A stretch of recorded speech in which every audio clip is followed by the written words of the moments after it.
This is Fro. I'm Twan. We're going to let you know what's going on with... Today, we're going to be going over high to low level converters. Obviously, there's a few to choose from, so... Stay tuned. I'm a little slow, but we'll get there.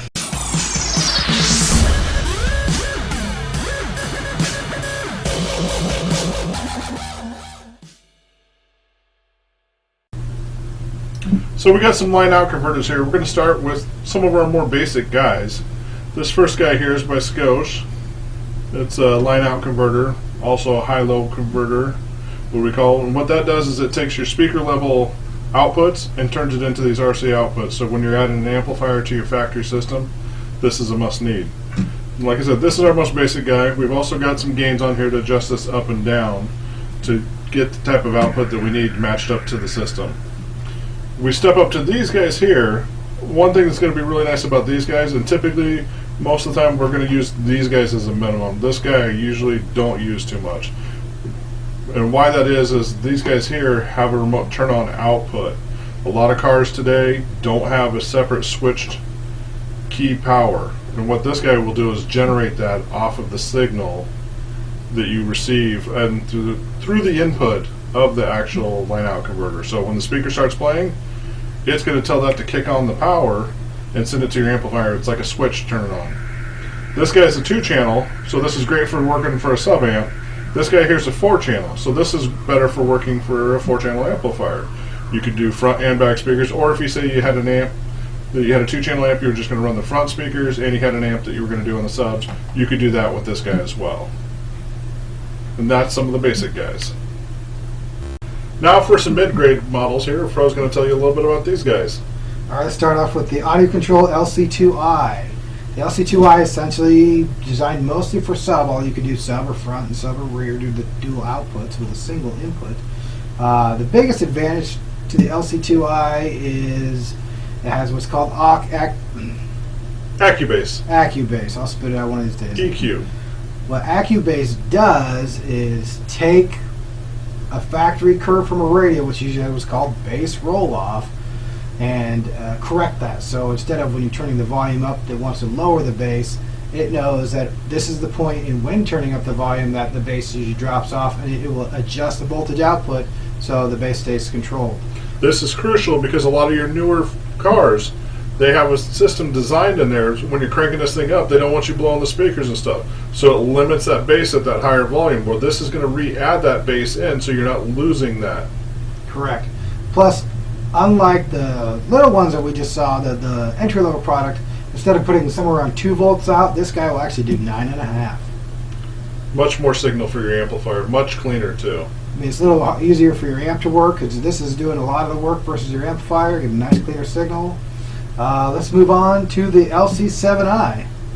This guy here is going to be real similar to the same thing that we have on the LC2i, except for we're going to have 6 channels, so we can do front, rear, and subwoofer adjustable on this.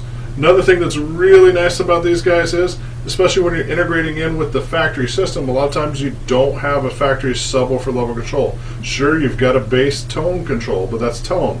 That's going to adjust the bass on your door speakers, your back speakers, everything, the whole system at once. That'll make it sound kind of crappy when you're playing with that. You don't want to play with those because that's going to add a lot of distortion. Instead, these guys have a separate port right here, just like this, that you can add by their separate bass knob and be able to adjust that sub volume control separately from the system. Much more dialed sound, because sometimes when you're listening to the bass, one song will be quiet, the next one will be louder, and then that goes from track to track. That could be on the same CD or anything.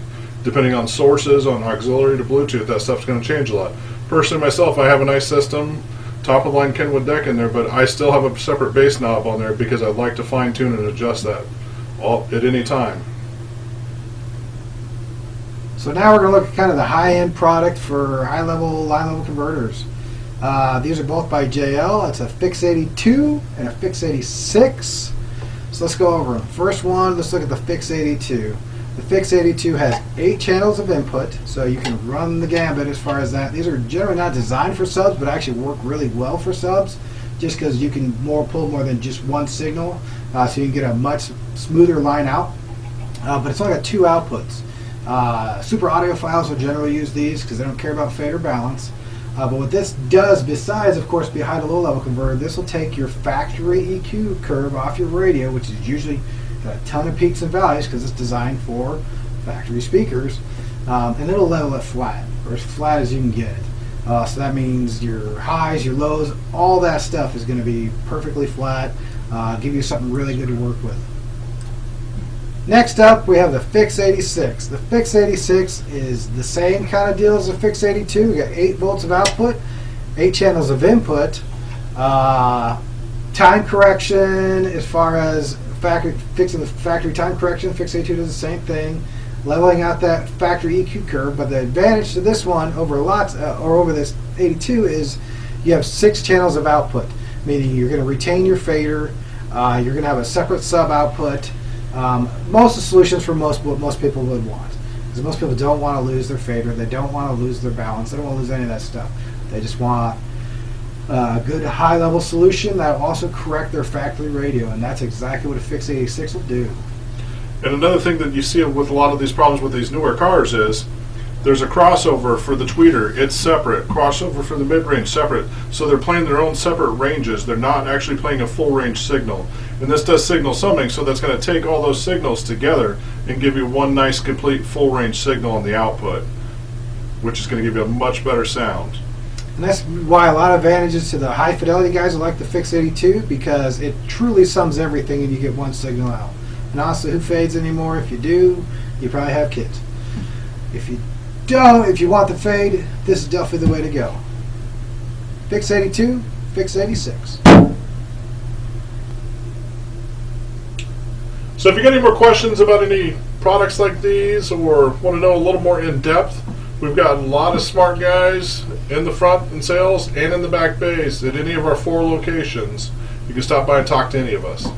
And also, of course, like us on Facebook. Every store has their own page. And of course, have a nice day. You were supposed to say it.